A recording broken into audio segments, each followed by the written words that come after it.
Ya, selamat pagi mahasiswa semuanya. Berjumpa kembali di mata kuliah kepemimpinan. Minggu ini adalah minggu ke-6, agendanya adalah materi bab 4 mengenai organisasi. Oke, mengenai bab 4 ya, materi organisasi, pertanyaan mendasar yang perlu kita munculkan adalah mengapa sih di mata kuliah kepemimpinan harus ada materi organisasi? Apa hubungannya organisasi dengan kepemimpinan? Baik mahasiswa semuanya di bab 1, ya saya ingatkan kembali, kita sudah pernah membahas konsep dasar kepemimpinan. Kepemimpinan itu adalah relasi antara atasan dan bawahan dengan situasinya. Nah, relasi ini mahasiswa secara efektif itu ada di dalam sebuah organisasi. Sehingga kalian nanti bisa memastikan, bisa melihat sendiri bagaimana semua pemimpin di dunia ini pernah lahir dari sebuah organisasi. Ya, mereka lahir dari sebuah organisasi. Maka disinilah pentingnya kita membahas organisasi. Tidak ada pemimpin di dunia ini yang tidak lahir dari sebuah organisasi. Organisasi terkecil, salah satunya adalah keluarga. Nanti kalian bisa lihat ya secara teori ciri-ciri organisasi itu apa, dan itu ada di dalam sebuah keluarga. Keluarga adalah sebuah contoh organisasi yang terkecil, dan tentunya secara logis ya kita bisa mengatakan bahwa semua pemimpin lahir dari sebuah organisasi. Karena itu kita penting mempelajari apa itu organisasi. Ya, pentingnya apa sih? Kontribusinya apa sih organisasi itu bagi sebuah kepemimpinan? Ya. Oke, di bab 4 ini saya beri judul definisi peran dan fungsi organisasi. Kita akan mendalami sedikit hal-hal yang ada di dalam sebuah organisasi. Ya. Oke, kita mulai dari definisi. Definisi organisasi adalah apa? Sekumpulan orang dengan peran-peran tertentu yang membentuk kesatuan dan terikat satu sama lain secara formal dengan susunan hierarki dan bekerja bersama untuk mencapai tujuan. Dari definisi ini kita bisa menentukan ciri organisasi. Ciri yang pertama apa? Sekumpulan orang. Organisasi itu tidak pernah ya isinya cuma satu orang. Tetapi apa? Lebih dari satu orang. Dia adalah sekumpulan orang. Ciri pertama. Ciri yang kedua, memiliki peran tertentu. Ya, contoh dalam keluarga tadi, saya katakan, keluarga adalah contoh organisasi kecil. Keluarga kumpulan orang. Ya, bukan hanya ibu, bapak, tapi ada ibu, bapak, dan anak. Punya peran tertentu. Ayah punya peran sendiri sesuai dengan jabatannya sebagai ayah, statusnya sebagai ayah. Ibu juga punya peran sendiri sesuai dengan jabatannya atau statusnya sebagai ibu. Demikian pula anak. Ada peran tertentu. Kemudian membentuk satu kesatuan dan terikat ya secara formal. Formal itu apa? Hitam di atas putih. Ya, jadi kesatuannya itu terikat secara formal. Keluarga ya terikat ya dalam satu dokumen yang namanya KK, kartu keluarga. Nah, itu secara formal organisasi keluarga ada di situ. Secara formalnya, hitam di atas putihnya. Kemudian dengan susunan hierarki. Jadi ada tingkatannya. Ya, ada status, ada tingkatannya. Status ayah itu tingkatannya mana? Ibu tingkatannya apa? Ya, kalau di dalam organisasi kemahasiswaan ada ketua, sekretaris, ada bendahara, ada tingkatannya. Ya, ketua yang paling atas, bawahnya sekretaris, bawahnya bendahara. Ini hierarki tingkatan, ciri berikutnya. Ciri terakhir adalah bekerja sama mencapai tujuan. Jadi sebuah organisasi itu pasti ada tujuannya. Ya. Nah ini definisi organisasi yang di dalamnya juga kita bisa melihat ciri-ciri organisasi. Ya, oke. Berikutnya adalah mengapa orang ikut organisasi. Tujuannya apa sih orang itu ikut organisasi? Ya, ada dua alasan atau tujuan ketika orang terlibat dalam organisasi. Tujuan yang pertama adalah alasan sosial. Ya, nah, ini alasan yang menurut saya alasan yang sangat-sangat dominan dan penting sekali. Alasan sosial. Sosial itu apa sih? Sosial itu kata sosial berasal dari bahasa Latin socius, artinya teman. Maka alasan sosial yang dimaksud di sini adalah alasan pertemanan. Orang mengikuti organisasi karena orang membutuhkan dan menikmati kepuasan-kepuasan pertemanan yang diberikan oleh organisasi. Sampai saat ini saya masih aktif ikut organisasi, banyak sekali organisasi yang saya ikuti. Baik ketika saya masih mahasiswa maupun sekarang saya sudah bekerja. Kenapa saya tetap aktif dalam organisasi? Karena saya mengejar alasan sosial. Saya mengejar yang namanya alasan pertemanan. Saya merasa hidup saya sekarang ini sukses, ya, baik karir maupun kehidupan yang lain. Karena apa? Pertemanan. Saya dulu pernah bekerja di PT Dioma karena teman, pernah bekerja jadi guru di SD karena teman, pernah mengajar di banyak TK karena teman. Ya, sebelum fokus di Macung, saya mengajar di 8 kampus karena apa? Karena teman. Ya, dan banyak sekali. Jadi saya pernah ketemu menteri, pernah ketemu dengan wali kota, bisa sampai ketemu wali kota, ada akses. Karena apa? Karena organisasi yang saya ikuti. Melalui organisasi saya bisa bertemu dengan banyak orang penting. Ya. Oke, contoh konkret yang lain apa? Kalian pasti ingat, ya, ketika pemilu kemarin, pilkada dan pemilihan presiden, Universitas Macung tenar, begitu ya, booming namanya, karena mahasiswa Macung terlibat sebagai pemantau pemilu. Ada 400 mahasiswa yang ditugaskan di TPS-TPS untuk memantau proses pemilihan di sana. Lancar enggak, alatnya lengkap enggak, ya. Kita mendapatkan SIM, surat izin memantau. Mahasiswa punya NIMTEK, ya, yang datang langsung dari Jakarta, dari Bawaslu Pusat, ya, untuk mahasiswa bisa menjadi pemantau. Banyak orang yang heran, loh kok bisa mendapatkan izin itu? Gimana? Itu kan izinnya harus ke Jakarta. Izinnya tidak mudah. Kenapa Macung mudah untuk mendapatkan? Ya karena pertemanan. Karena saya pernah ikut organisasi itu. Saya ada di dalam organisasi itu. Ya, sehingga saya bisa punya link untuk ke Jakarta dan segera kita mendapatkan izin. Tidak semua organisasi atau lembaga tinggi bisa mendapatkan akses itu. Ya, nah ini alasan sosial dari sebuah organisasi. Yang kedua adalah alasan material. Melalui bantuan organisasi, orang dapat melakukan 3 macam hal yang tidak mungkin dilakukan sendiri, yaitu memperbesar kemampuan, menghemat waktu, mengakumulasi pengetahuan. Kalian dengan metode belajar kelompok seperti mata kuliah kepemimpinan, kalian dibagi dalam kelompok. Itu sebenarnya tanpa sadar kita itu mengkondisikan kalian untuk ikut organisasi. Tanpa sadar mengarahkan kalian untuk masuk dalam sebuah organisasi. 5 kelompok ini sebuah organisasi nih. Ya, ada koordinatornya, ada anggotanya. Tujuannya apa? Ya untuk alasan material. Apa itu? Memperbesar kemampuan kalian. Ketika kalian mengerjakan kuis besar sendirian, itu pasti berbeda ketika kalian kelompok. Ya, kemampuan kalian sendiri ya berbeda ketika bersama-sama. Menghemat waktu. Kalau membuat paper sendirian kalian butuh sekian hari, tetapi dengan kelompok hanya butuh sekian jam misalkan. Kemudian juga tujuan yang ketiga mengakumulasi pengetahuan. Ya, kalau kamu disuruh menganalisis, mungkin kamu paham, oke aku dari konsep dasar kepemimpinan aku bisa sih, tapi kalau dari etika nilai aku kok bingung, temanmu bisa. Aku yang nggarap ini aja, kan aku paham materi ini. Yang satunya aku paham dari materi ini, gaya kepemimpinan aku yang ngerjakan ini. Lah, ini akumulasi pengetahuan. Ya. Nah ini mahasiswa, jadi 2 alasan kenapa kita harus ikut organisasi.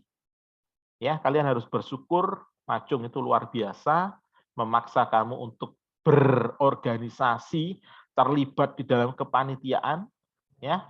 Kalau nggak seperti itu kamu tidak akan mendapatkan poin keaktifan, terutama rumpun kepemimpinan, ya karena ini. Ya, kalian dipaksa untuk berorganisasi, dipaksa untuk melahirkan kepemimpinan kamu. Ya, dengan dipaksa ikut organisasi, dipaksa ikut kepanitiaan, supaya kepemimpinanmu itu muncul. Potensi kepemimpinan yang kamu miliki itu bisa terasah. Ya, nah, maka setiap kegiatan organisasi, kepanitiaan itu rumpunnya kepemimpinan karena di situ. Ya, logikanya ada di situ.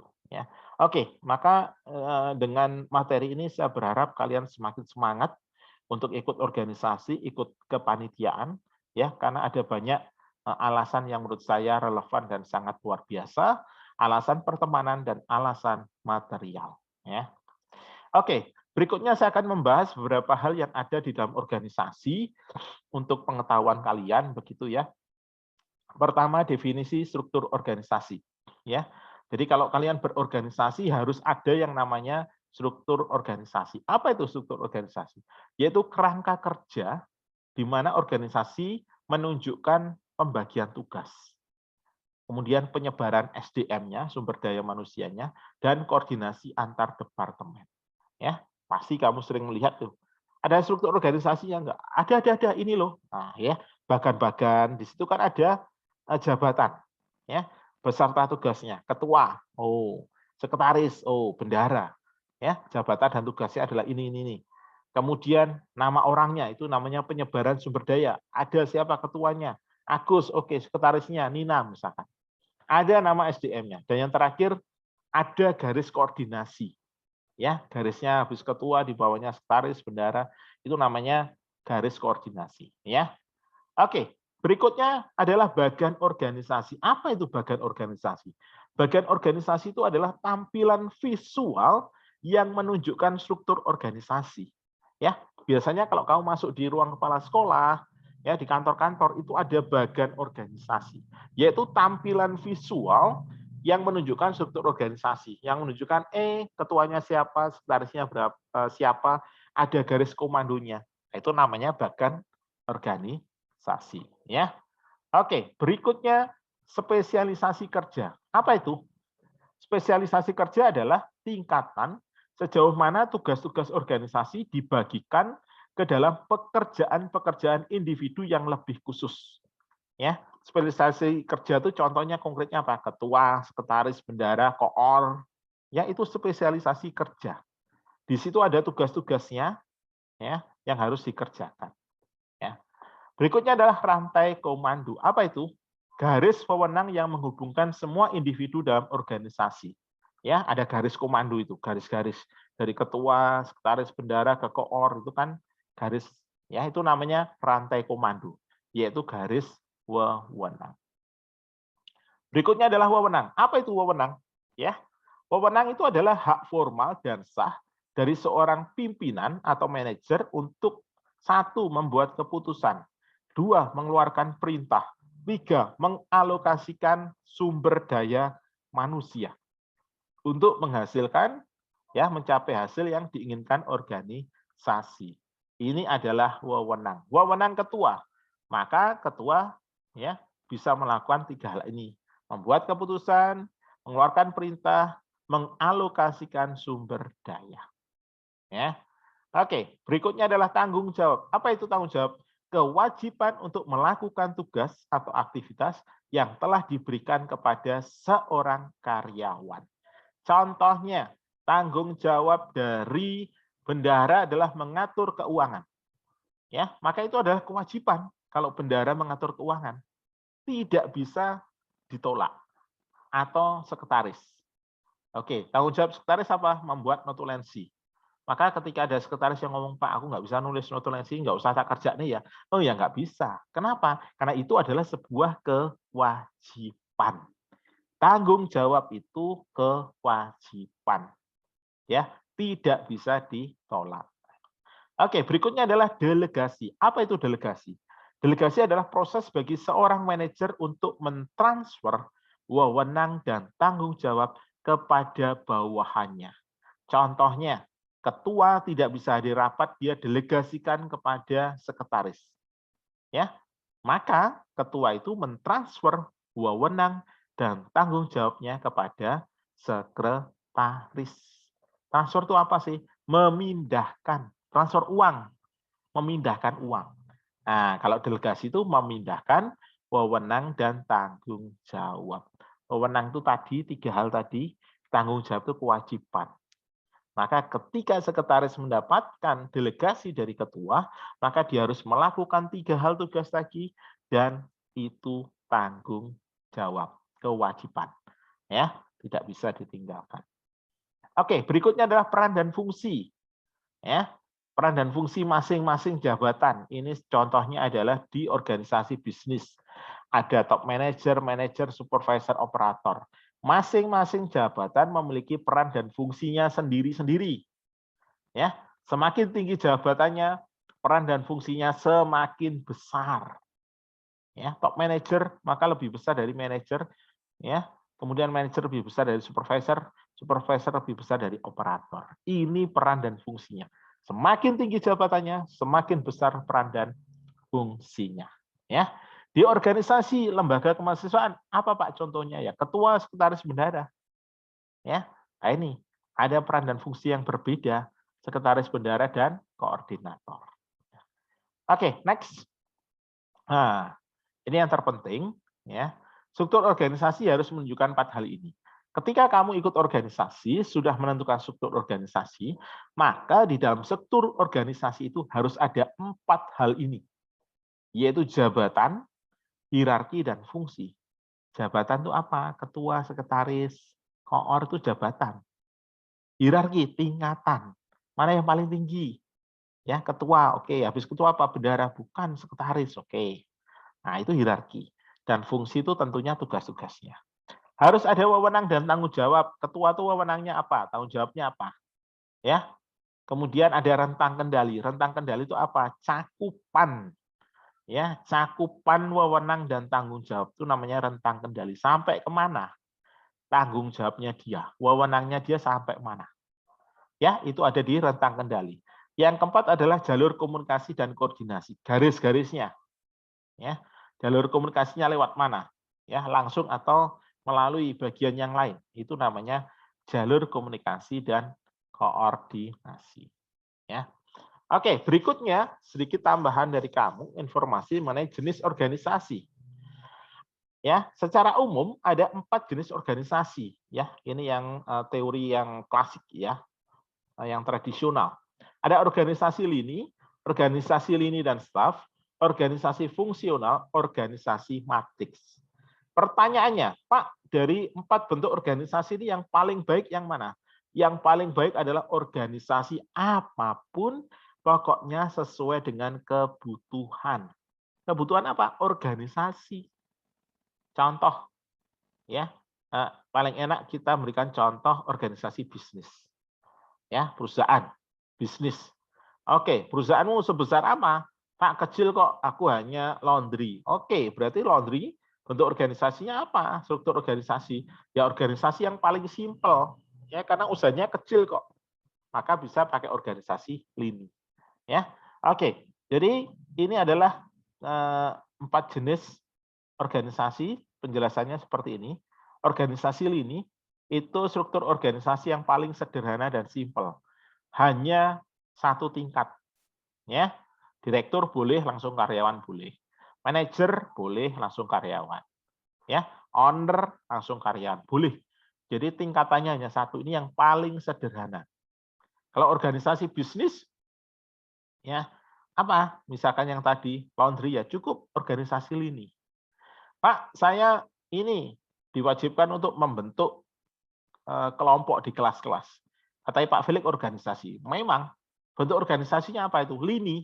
Loh kok bisa? Iya, 1 tingkat aja. Anggota dan ketua atau anggota dengan koordinator. Ya sudah, itu organisasi lini.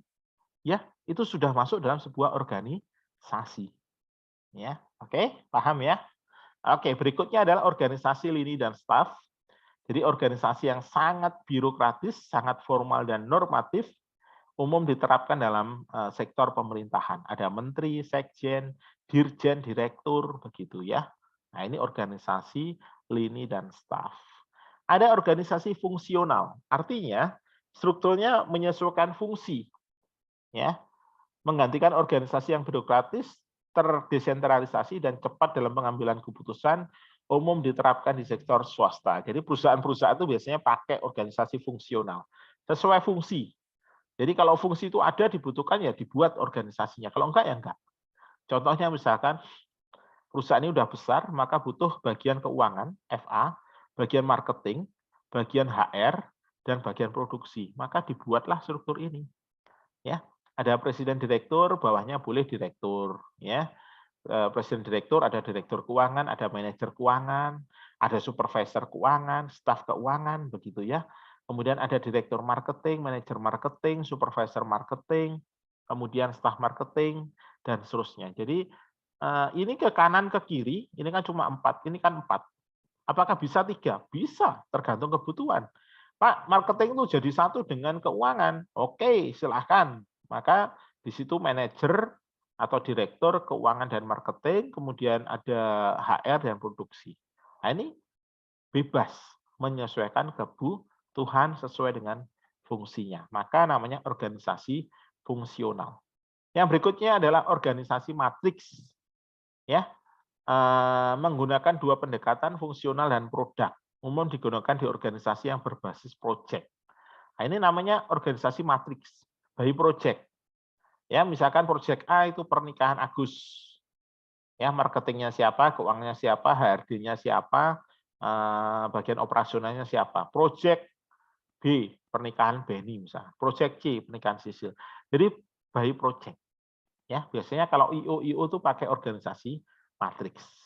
Ya. Oke, baik. Nah, ini bisa dibaca keuntungan dan kelebihan organisasi matriks. Ya, semua organisasi punya keuntungan dan kelemahan masing-masing. Ya, oke. Nah, baik. Nah, sekarang penjelasan dari saya cukup. Ya, nah, itu tadi penjelasan mengenai organisasi. Ya, pentingnya untuk kepemimpinan. Kuis kecil, ya silahkan dibaca, kemudian dikerjakan, ya, dan dikirimkan ke email tugas Pak Felix, begitu ya. Nanti saya jelaskan di MS Team-nya, ya. Dikirim ke saya terakhir kapan, begitu ya. Jadi nanti ada penjelasan khusus.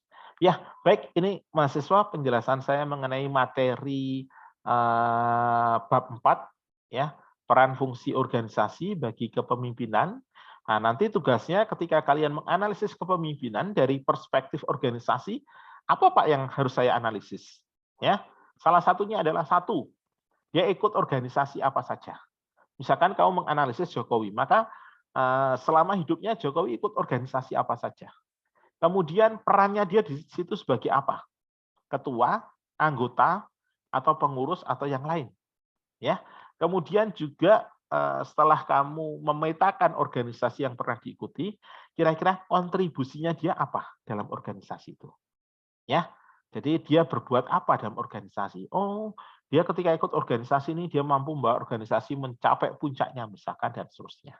Ya, jadi intinya ketika kamu membahas kepemimpinan seseorang dari perspektif organisasi, yang butuh kalian tunjukkan adalah organisasi yang pernah dia ikuti, kemudian peran dia apa? Peran dia dalam organisasi itu apa? Ya, sangat sederhana itu, tapi itu penting supaya kalian menjadi tahu bahwa kepemimpinan yang efektif itu lahir dari sebuah organisasi.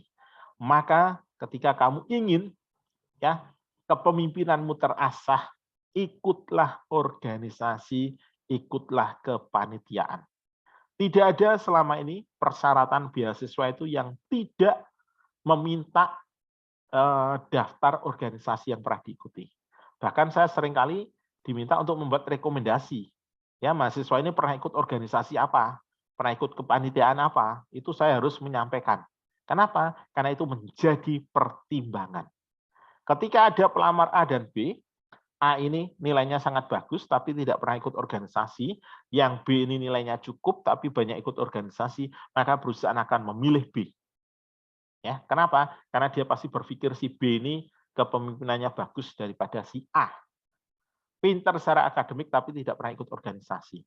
Ya. Dia akan melihat bahwa, oh ini anak ini nggak punya kepemimpinan. Ya. Oke, itu saja dari saya untuk materi pertemuan ke-6 ini mengenai organisasi. Semoga menginspirasi kalian. Terima kasih. Salam sehat.